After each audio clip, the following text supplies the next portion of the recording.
우리 옆에 있는 성도님들과 함께 인사하도록 하겠습니다. 주님만 바라봅시다 라고 인사하겠습니다. 아멘. 주님만 바라봅시다 인사하셨다면 이번에는 주님이 하십니다 라고 인사하겠습니다. 주님이 하십니다. 주님이 하십니다. 아멘. 오늘 밤도 주님만 바라보고 주님의 하시는 일을 경험하는 귀한 밤 되기를 예수님의 이름으로 축원합니다. 아멘. 예일대학교에 있는 사회심리학자인 존 바그라는 분이 우리가 의식하지 못하는 중에 여러 가지 판단과 의견과 태도, 행동, 인상, 감정이 어떻게 형성되는가에 대해서 연구를 하셨습니다. 뉴욕 대학교 학생 30명을 대상으로 단어 몇 개를 무작위로 섞은 카드를 나눠주고 그 단어들을 하나의 문장을 만들어 보는 과제를 제시합니다. A그룹은 근심하는, 늙은, 회색의, 감상적인, 현명한, 은퇴한, 주름진, 빙고 게임 등 노인을 연상하는 묘사하는 단어장들을 받습니다. B그룹의 학생들은 목마른, 깨끗한, 개인적인 등 노인과 전혀 상관없는 단어장을 받았습니다.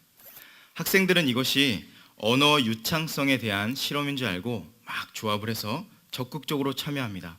연구팀은 그 참여자들 보고 감사하다고 인사한 뒤에 엘리베이터를 있는 복도로 안내했습니다. 그런데 사실 진짜 실험은 지금부터입니다. 연구팀은 실험에 참가한 학생들이 실험한 문을 나와서 엘리베이터까지 약 10m 떨어진 곳까지 가는 시간을 체크합니다. 결과는 놀라웠습니다. 첫 번째, 노인과 관련된 A그룹, 노인과 관련된 단어장을 조합했던 A그룹은 B그룹의 학생들보다 시간이 15% 이상 더 걸렸다는 것입니다. 이 실험을 이렇게 해석할 수 있을 것 같습니다. 첫 번째 그룹의 학생들은 이 노인들에 관련된 단어를 보면서 자신의 패턴을 무의식적으로, 자기가 의식적으로 생각하지 않고 무의식적으로 노인은 천천히 걷는다라는 자신의 인식과 연결을 시키고 천천히 걷는다라는 개념을 스스로에게 적용시킨 겁니다. 이러한 현상을 심리학적인 용어로 점화 효과 혹은 점화 이론이라고 합니다. 점화 효과는 우리가 읽거나 보거나 들었던 단어 또는 정보가 생각이나 행동에 미묘하게 변화를 일으키는 것을 점화 효과라고 합니다. 이 실험이 흥미로운 사실은 또 이 모든 과정이 무의식 상태에서 이루어졌다는 것입니다. 실험이 종료된 후에 그분들에게 질문했습니다. 단어장을 보고 노인과 관련이 있는지 알았습니까?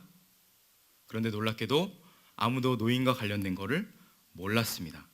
그 내용이 자신의 행동에 변화를 끼쳤지만 그들은 그것을 전혀 눈치채지 못했던 것입니다. 우리의 모습을 조금 더 노골적으로 밝혀낸 실험이 있습니다. 앞에 실험과 동일하게 A그룹과 B그룹으로 나눠서 했는데 돈이 연상되는 단어, 돈, 머니, 돈과 연상되는 단어를 제시합니다. 어떤 결과가 나왔을까요? 돈이라는 단어에 많이 노출됐던 분들은 매우, 이분의 표현입니다. 매우 이기적인 모습으로 변했다는 것입니다. 예를 들어 설명해 보겠습니다. 같은 그룹에서 실험 과제에 대해서 이해하지 못하는 사람이 여기 소수 있었습니다. 그런데 이 소수 있었던 이해하지 못하는 분들은 사실 연기자였습니다. 실험하는 분들이 넣어놨는데 도와줘야 되잖아요. 안 도와줬습니다. 거기 있는 분들이. 두 번째, 의도적으로 연필을 떨어뜨렸습니다. 그런데 많은 분들이 연필을 떨어뜨렸는데 주워줘야 되잖아요. 안 주워줬습니다. 그리고 세 번째, 다른 사람과 대화를 하기 위해서 누군가를 데려오겠으니까 여기 의자를 놓겠으니까 그 의자의 사이를 알아서 놓으십시오 했는데 A그룹의 분들은 1m 18cm 정도 평균, 그런데 B그룹의 분들은 80cm 정도만 의자를, 무슨 의미인지 아시겠죠? B그룹에 있는 분은 더 가까이 의자를 놨고 A그룹은 더 멀리 의자를 놓았다는 것입니다.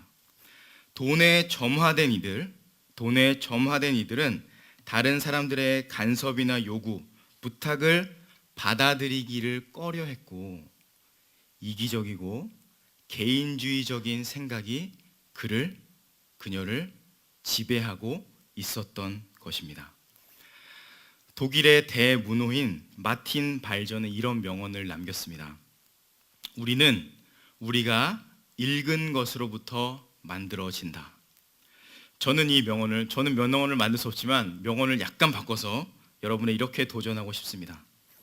우리는 우리가 보고, 듣고, 느끼고, 경험하는 것으로부터 만들어진다.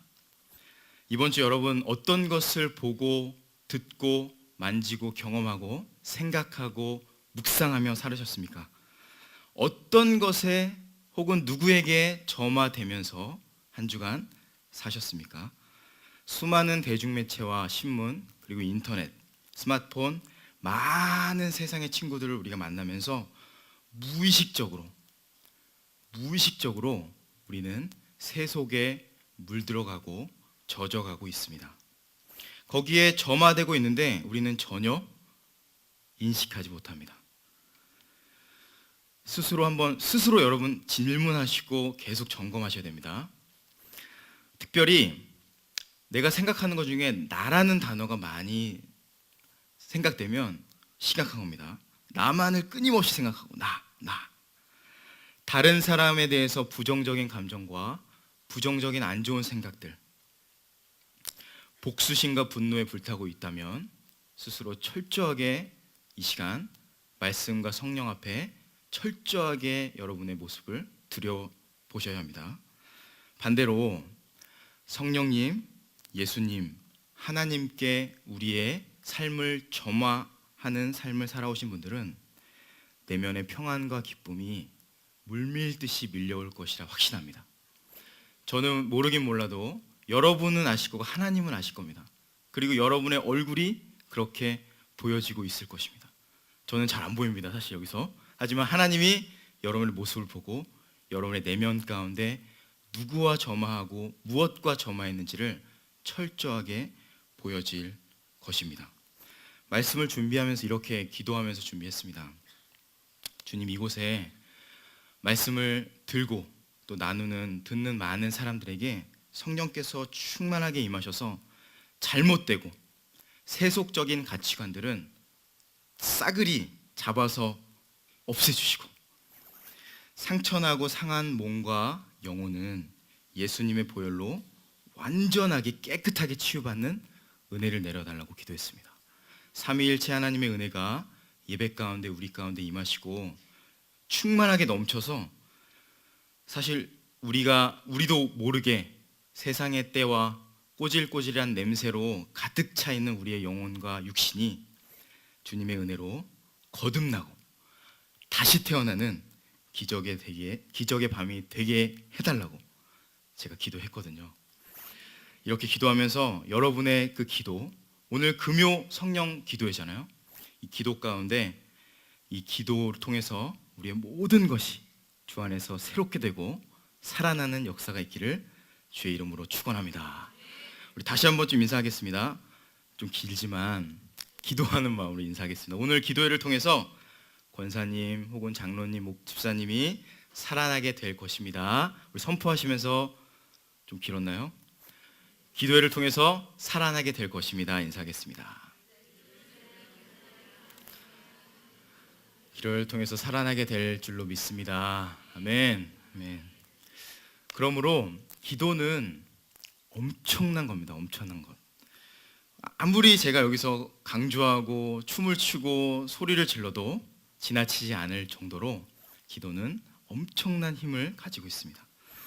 그런데 생각을 해봤습니다. 왜 이렇게 기도가 중요하고 그렇게 소중한데 왜 이렇게 어려운 것일까? 기도를 해야 되는 것도 아시죠, 여러분? 저도 알고 있는데 하기는 해야 되는데 오늘도 기도하러 오시긴 오셨잖아요. 참 어렵습니다. 그래서 왜 이렇게 우리는 기도하지 않는가에 대해서 고민을 좀 해봤습니다. 세 가지로 좀 정리해봤는데 첫 번째는 일단 믿어지지가 않습니다. 어떤 의미에서 믿어지지 않냐면 기도하면 이루어진다, 100% 이루어진다 하시면 여러분 어떻게 하시겠어요? 다 기도하시겠죠? 근데 기도했는데 안 되는 것이 있었잖아요. 한번 했는데 안 되고 또 안 되고. 그러니까 우리 안에 기도해도 안 되는 것도 있구나 라는 거짓 믿음이 생깁니다. 이게 첫 번째, 기도하지 않는 이유가 아닌가 싶습니다. 두 번째는 논리적으로 이해가 안 되는 부분이 있습니다. 어떤 부분이냐면, 친구와 대화를 할 때는 이 친구가 내 마음을 모르니까 마음을 전달하기 위해서 말을 합니다. 근데 하나님은 굳이 전지하시고 전능하신데 굳이 내가 말을 해야 됩니까? 주님, 알아서 좀 해주세요 라는 마음이 있지 않을까 싶습니다. 이게 두 번째고, 세 번째는 기도를 들으시는 하나님이 저 멀리 계세요. 우리와 함께 하시지만 너무 멀리 있으니까 제가 이제 새 가족이 이제 오시면 전화를 합니다. 전화를 하는데 특별히 이제 형제님들 혹은 남자 집사님들에 전화하는 게 조금 힘들어요. 왜냐면 시큰둥하세요. 그래서 시나리오를 제가 다 씁니다. 그러니까 작성을 머릿속으로 해요. 이분이 분명히 네라고만 할 텐데 그럼 뭘 물어볼까 하면서 교회 어떻게 오셨는지, 누구의 소개로 오셨는지, 댁은 어디인지, 자녀가 뭘 하는지, 어떤 공부를, 지금 어떤 상황인지를 계속 시나리오 쓴 다음에 전화하면서 중간에 쉬지 않도록 계속 제가 물어봐요. 그리고 전화를 뚝 끊잖아요? 그럼 저 혼자 계속 얘기하는 느낌이 있어요. 이게 어떤 사이죠, 저희가? 어색한 사이예요, 어색한 사이. 하나님과 우리도 마찬가지입니다. 친밀하면 친밀할수록 뭔가가 이렇게 대화가 돼야 되는데 나 혼자만 계속 얘기한 느낌. 한번 점검해 보시기 바랍니다. 기도도 마찬가지예요. 벽에 대고 내가 기도하고 있지는 않은가? 주님이 나와 함께 하시고 내 기도 들으시는데 왜 이렇게 멀리 있는 새가족처럼, 새가족은 가까이 있지만 처음 만난 분처럼 왜 이렇게 멀리서 느껴질까? 그래서 기도에 대해서 우리가 조금 더 심오하게 좀 봤으면 하는데, 이렇게 한번 정리를 해봤어요. 기도는 우리가 주님께 먼저 아뢰는 것, 구하는 거겠죠. 그럼 하나님은 우리를 기도를 들으시고 우리에게 하나님의 뜻을 알려주시죠. 그리고 한 가지 더, 우리가 그 기도한 뜻을, 하나님이 알려주신 뜻을 가지고 순종하는 데까지가 기도가 아닌가 싶습니다. 헨리 블랙갑이라는 분이 하나님을 경험하는 삶이라는 책을 썼는데 많은 분들이 보셨을 거라 생각됩니다. 제자반이나 이렇게 양육반에서 읽었었는데, 이러한 제가 말씀드린 표현을 잘 정리한 곳이 있어서 말씀드리겠습니다. 기도는 당신이 일방적으로 하나님께 아뢰기만 하는 것 이상입니다. 기도는 듣는 것도 포함합니다. 사실 하나님이 기도 중에 말씀하시는 것이 당신이 말하는 것보다 훨씬 더 중요합니다. 기도는 관계성이지 하나의 종교 활동이 아닙니다. 기도는 하나님을 당신에게 조정하도록 고안된 것이 아니라 당신을 하나님께로 조정하도록 계획되어 있습니다. 하나님은 당신의 기도를 필요로 하지 않으십니다. 좀 읽으면서 상처를 받았어요. 기도가 필요하지 않다고 하시니까. 그러나 하나님은 당신이 기도하기를 원하십니다. 기도하는 중에 하나님이 당신의 인생을 통해서 무엇을 하기 원하시는지를 알기 위해서 기도가 필요합니다. 주님은 우리와 교제하기를 원하십니다. 우리를 듣기 원하시고 우리와 관계를 형성하기 원하시지, 인격적인 만남을 통해서 그분의 말씀을 듣고 우리가 그분의 뜻 가운데 들어가서 우리의 삶이 그분께로 조정되고 그분이 원하시는 곳으로 나아가는 것이 기도가 아닌가 싶습니다. 키에르케고르는 기도에 대해서 이렇게 얘기했는데요. 기도는 하나님을 변화시키는 것이 아니라 기도하는 사람을 변화시키는 것이다. 오늘 말씀도 같은 맥락입니다. 너의 행사를 여호와께 맡기라. 그리하면 내가 경영하는 것이 이루어지리라. 이것을 그냥 문자적으로 읽으면 좋은 말씀이구나 하고 그냥 넘어갈 수 있는데, 자, 펜을 드세요. 마음의 펜을 한번 들어보겠습니다. 마음의 펜을 들고 이 말씀 중에서 내가 마음에 드는데 조금 더 집중하고 싶은 데가 어디라고 생각되십니까? 밑줄을 친다면? 제가 한번 해봤거든요. 당연히 그리하면 내가 경영한 것이 이루어지리라.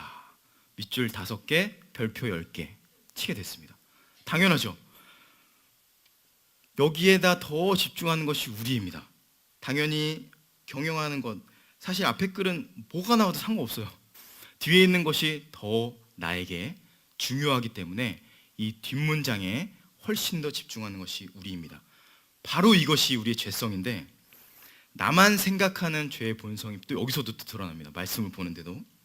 그런데 뒷부분, 이 열매, 이 결과에 초점을 맞추다 보면은 금방 하루도 지나지 않아서 실망하게 마련입니다. 자, 실패하고 좌절하고 어려움이 조금 왔을 때 원망하게 돼 있습니다. 말씀을 잘못 해석한 자기를 원망하는 게 아니라 누구를 원망할까요? 상황을 원망하고, 집에 있는 가만히 있는 우리 배우자를 원망하고, 자녀를 원망하고, 교회를 원망하고, 심지어는 하나님까지 원망합니다. 자, 반대로 이 밑줄을 앞쪽에 쳐보겠습니다. 앞쪽에. 별표하고 형광펜도 칠해보세요. 실제로 하지 마시고 마음의 펜을 한번 칠해보세요. 이 조건절이잖아요. 내 행사를 여호와께 맡기라. 여기에 초점을 맞추고 기도하는 것을 주님이 원하시는 겁니다. 여기서 맡기다라는 말에 조금 주목해서 설명을 좀 드리도록 하겠습니다. 맡기다라는 말은 히브리 말로 갈랄이라는 의미를 가지고 있습니다. 갈랄이라는 동사를 쓰는데 원어적으로는 굴리다 혹은 구르다라는 의미를 가지고 있습니다. 영어 성경에는 commit이라는 단어가 써 있습니다. 같은 의미인데, commit이라는 동사를 찾아봤는데 이 단어는 위탁하다, 맡기다, 우리가 알고 있는 방금 말씀드린, 근데 조금 더 깊은 의미가 있었어요. 헌신하다, 몸을 맡기다, 그리고 이 단어를 보고 깜짝 놀랐는데 감금하다라는 단어도 이 의미 안에 포함되어 있었습니다. 그러니까 맡기다라는 의미를 조금 더 깊게 파서 재해석해 보자면, 내 모든 일을 주님께 다 굴려버려라, 혹은 주님께 완전히 결박시켜 버려라. 감금하니까. 그리고 주님께 다 넘겨버려라 라고 다시 의역할 수 있을 것 같습니다. 맡기다라는 의미에 대해서 조금 더 자세하게 설명해 보겠습니다. 어떤 기업의 부장님이 직원에게 어떤 프로젝트를 맡깁니다. 그런데 그 프로젝트를 부탁하면서 책임과 권한은 주지 않고 일을 시켰을 때 어떤 일이 벌어지는지를 좀 생각해 봤습니다. 조금 복잡한데 좀 죄송합니다. 첫 번째, 책임을 주는데 권한이 없게 되면 어떤 일이 일어나냐면, 회의하는 모든 내용과 보고서를 일일이 다 검토해야 됩니다. 사소한 결정, 심지어는 밖에 나가서 차를 마실지 빙수를 먹을지까지도 다 체크를 해야 됩니다. 자, 이게 어떻게 되냐면 주님이 이제 하게 되는데, 자, 주님께로 이제 돌려보겠습니다. 이렇게 되는 거예요. 주님, 이건 이렇게 해주시고. 자, 지금 이해가 되시죠? 지금 모 기업의 그 부장은 우리입니다. 우리가 지금 시키는 것을 내가 책임은 있는데 권한을 안 주면 이렇게 된다는 거예요. 그러니까 하나님께 책임은 드리는데 권한을 안 드리면, 주님, 이건 이렇게 해주시고요, 저건 저렇게 해주셔야 돼요. 이번에 꼭 그거 해주셔야 돼요, 주님. 아, 그렇죠, 주님. 아니 그거 이렇게 해주시고, 이렇게 하면서 계속 간섭하고 내가 그것을 좌지우지하게 됩니다. 아무 일도 아니라 뭐 하고 계세요, 주님? 지금 하셔야 된다니까요? 라고 어이가 없는 일이 벌어지게 됩니다. 반대로 책임이 없고 권한만 주어지게 되면 어떻게 되냐? 일을 하긴 합니다.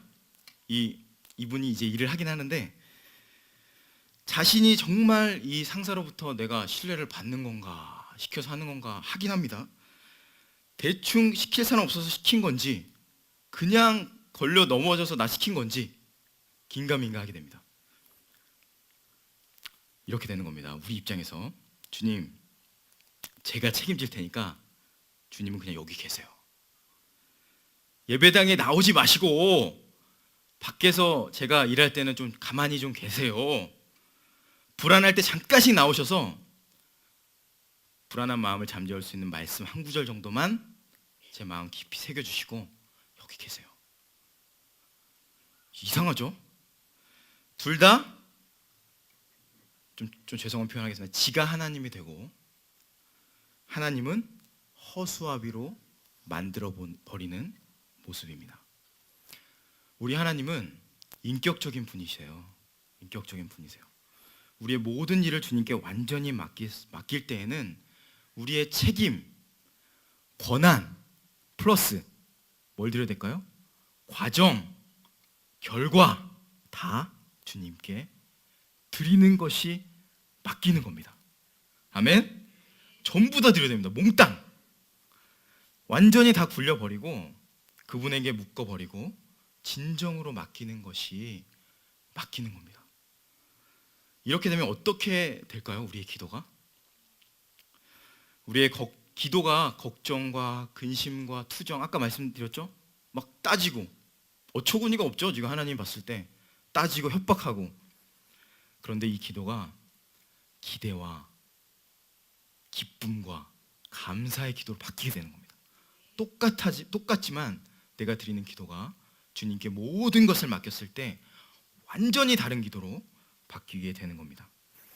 토니 캠블러가 쓴 끝까지 사랑하라는 책에서 이런 일화가 소개가 됩니다. 내가 교편을 잡고 있던 대학의 한 청년은 같은 학교 여학생과 데이트를 하려고 노력했다. 정작 그 여학생은 그에게 특별한 관심이 있는 것 같지 않았다.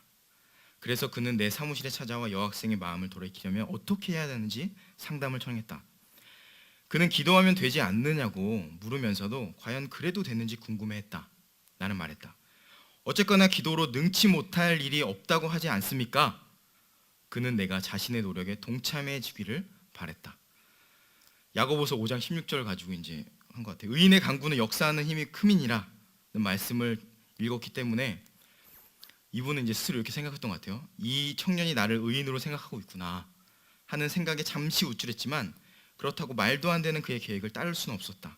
대신에 나는 그가 하나님의 뜻에 순복하고 있는지 아니면 어떤 형태로든 자신의 사적인 바램들을 채우기 위해 하나님께 압력을 행사하려는 것은 아닌지 청년에게 물었다. 이 청년은 딱 맞는 공식에 따라 기도하기만 하면 하나님께서 자신의 목적에 따라 움직이고 자기를 위해 다른 사람들을 조종할 수 있다고 생각했다. 나는 오히려 정반대임을 그에게 납득시키느라 진땀을 뺐다. 여러분, 이 청년의 모습이 저와 여러분들의 모습은 아닌지 곰곰이 그리고 환하게 좀 비추어 보시기 바랍니다. 하나님의 자리에 내가 올라가서 내가 원하는 것을 얻기 위해서 하나님을 이용하려고 혹은 주변에 있는 무슨 상황을 이용하려고 하진 않는지, 주님을 협박해서 그것을 뜯어내려고 하고 한 건 아닌지, 주님이 이 사실을 모르실까요? 다 아시지만 오늘도 우리를 바라보세요. 어떻게 바라볼까요? 얘 무슨 말 하나 보자라고 째려보실까요? 절대 그런 분이 아니십니다. 오늘도 사랑이 가득한, 눈에 촉촉한 습기가 차서 우리를 바라보십니다. 사랑스러운 눈빛으로 나에게 네 삶을 전적으로 맡겼으면 좋겠다 라는 마음을 가지고 우리를 지금도 오늘도 바라보고 계십니다. 그렇게 될 때 우리의 인생은 주님의 지배를 받게 됩니다. 주님의 지배. 지배를 받는 것이 사탄이 쓰면 부정적인 단어가 되잖아요. 컨트롤하게 되니까. 하지만 하나님이 사용하면 너무나 아름다운 단어가 됩니다. 주님의 통치를 받는 것이 되고 그분의 임재 가운데 들어가는 것이 되고 그분의 사랑과 은혜와 기쁨으로 살아가는 것이 바로 주님의 지배, 통치를 받는 것입니다. 그러니까 우리의 행사를 주님께 맡긴다는 것은 우리의 존재를 주님께 던지는 것이고 그분의 다스림을 받는 것이고 그 임재 가운데서 내가 너와 함께한다 라는 음성을 그냥 여기서 듣는 겁니다. 저 멀리서 듣는 게 아니라 여기서 듣는 겁니다. 주님이 원하시는 것은, 우리는 그렇게 생각합니다. 주님이 원하시는 것은 물질적인 거고 보이는 걸 거야. 왜 그럴까요? 우리가 그걸 생각하기 때문에 그렇습니다. 하지만 주님은 뭘 원하실까요? 바로 여러분, 바로 나, 윤요한을 원하시는 겁니다. 그러므로 여러분, 힘들고 어려운 상황을 만났을 때, 그리고 일이 잘 풀리지 않고 답답할 때 있을 수 있습니다. 기도의 제목 그것을 부르짖을 때 응답받지 않고 아무런 일도 일어나지 않아서 속이 터지고 눈물만 흐를 때 있습니다. 죽을 것 같고 괴롭고 외롭고 힘들 때 여러분을, 나를, 윤요한을 기꺼이 주님께 내던지기를 예수님 이름으로 축원합니다. 왜 그래야 될까요? 왜? 우리 주님이 나를 위해서 그렇게 하셨으니까 하는 겁니다. 나를 위해서 당신이 십자가 지셨기 때문에 나는 주님께 다 맡기고 굴리고 내가 그분께 결박할 수 있는 이유는 주님이 나를 위해서 그렇게 하셨기 때문에 나는 단지 그분의 본을 보고 따라하는 것뿐입니다. 예수전도단 선교단체가 있는데요, 설립자 로렌 커니맨 박사가 내 신을 벗으라라는 책을 썼는데, 이 책에서 처음 예수전도단을 설립할 때의 장면이 등장합니다. 선교단체를 세우려고 자신의 목사직을 포기합니다. 하나님의 부르심 앞에서 더 좋은 교회, 더 많은 사례, 더 큰 집 포기합니다. 친척이 제안하는 수백만 달러의, 우리나라 돈은 몇십억 되는 규모의 사업도 거절합니다. 그는 교단 본부에 가서 목사직을 내려놓고 아내 달린과 함께 집으로 돌아오는 길에 교통사고를 당합니다. 대형 교통사고가 납니다. 깨어났더니 피가 온몸에서 낭자합니다. 겨우 의식을 차려서 주변을 돌아봤더니 저 멀리에 달린이 쓰러져 있었습니다. 아내가 아내한테 기어갔습니다. 달린은 이미 호흡이 멈춰졌습니다. 뜨거운 눈물을 흘리면서 하나님께 얘기했습니다. 하나님, 왜 저에게 이렇게 합니까? 왜?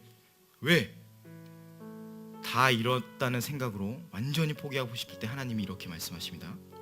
로렌, 이래도 여전히 나를 섬기겠느냐 네가?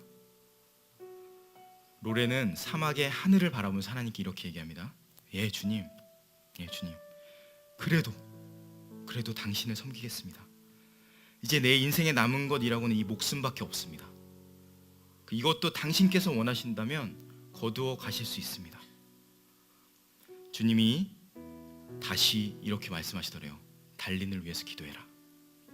죽었다고 생각했는데 달린을 위해서 기도하라고 하니까 붙잡고 기도하기 시작한 것 같아요. 간절히 기도하는데 갑자기 달린이 숨을 쉬기 시작했고, 그때 지나가는 차를 해가지고 구급차를 해가지고 수술을 받고 회복할 수 있었다고 합니다. 로렌은 그날 이후 모든 것을, 이 사건 이후로 모든 것을 주님께 다 맡겼던 것입니다. 살고 죽는 것이 내 소관이 아니구나. 하나님이 그 모든 생명을 붙잡고 있구나. 오직 한 분만, 이분은 진짜 한 분만 의지합니다. 여러분 YM 있는 분들 아시겠지만 아무것도 없습니다. 세계적인 선교회를 지금 이룩하고 있고 수많은 젊은이들이 선교사로 세워지고 훈련받고 파송되는 역사가 지금도 세계 방방 곳곳에서 이 YM을 통해서 이루어지고 있습니다. 여러분에게 도전하고 싶습니다. 여러분은 여러분의 삶을 다 주님께 드리셨는지 도전하고 싶습니다. 이 호흡이 주님이 주신 것이고 미련하고 부족하지만 허물투성이고 아무런 자격 없지만 우리를 주님이 살려주셔서 오늘도 내가 살아가고 있는지. 저는 설교를 준비하면서 이렇게 기도했었습니다. 주님 도와주소서. 설교할 때 역사하소서. 불을 내려주소서. 근데 이렇게 기도를 했는데 하나님이 기뻐하시는 기도가 아니라는 생각이 들었습니다. 그 기도는 순전히 나를 위한 기도였어요. 나를 위한. 그러면서 주님이 나에게 이러한 마음을 주셨는데, 설교는 네 일이 아니라 내 일이야. 왜 네 일을 마치 내가 도와주는 것처럼 기도하니 너? 얼굴을 들지 못하겠더라고요. 그 다음부터 기도가 바뀌었습니다. 주님, 아무것도 할 수 없는 나를 통해서 역사하소서. 허물 많고 자격 없는 나를 통하여 주님이 하실 말씀을 마음껏 하소서. 주의 마음을 부어주시고 주님의 말씀만 이 연약한 자를 통하여 전하게 하소서. 그때 주님의 임재를 제가 경험했고 이렇게 말씀을 전하게 됐습니다. 제가 했을까요? 강단에 올라오면서 이렇게 기도하면서 올라왔습니다. 오늘 제목처럼 주님이 하십니다. 주님이 하십니다. 이 예배가 끝나고 또 가겠죠? 성도님이 저에게 은혜 받았다고 말씀하실 때 저는 그렇게 얘기할 것 같아요. 주님이 하셨습니다. 제가 뭘 했습니까? 주님이 하셨습니다. 주님이 말씀을 준비하면서 계속 주셨던 감동이 있었습니다. 저에게. 이 예배에 참여한 성도님들 가운데 정말로 두렵고 힘들고 죽을 수밖에 없는 상황, 억지로 내가 들어서 여기 앉혀놨다. 주님이 그런 마음을 주셨어요. 그런데 오늘 밤 주님께 완전히 그것을 드리고 새롭게 돼서 새로운 생명으로 살아나는 것을 주님이 저에게 보게 하셨고 듣게 하시고 느끼게 해주셨어요. 오늘 이 자리에서 그 하나님의 일하심을 경험하시고 여러분의 삶의 자리 어떠한지 저는 다 모르지만 주님이 다 아십니다. 주님께 여러분 삶을 그냥 맡기지 마시고 완전히 다 맡기시고 여러분의 삶 가운데 역사하신 하나님만을 찬양하고 주님이 하십니다 고백하시고 주님이 하셨습니다 고백하는 저와 여기 계신 모든 성도님들 되기를 주의 이름으로 축원합니다. 아멘. 우리 같이 이 찬양으로 주님을 찬양하고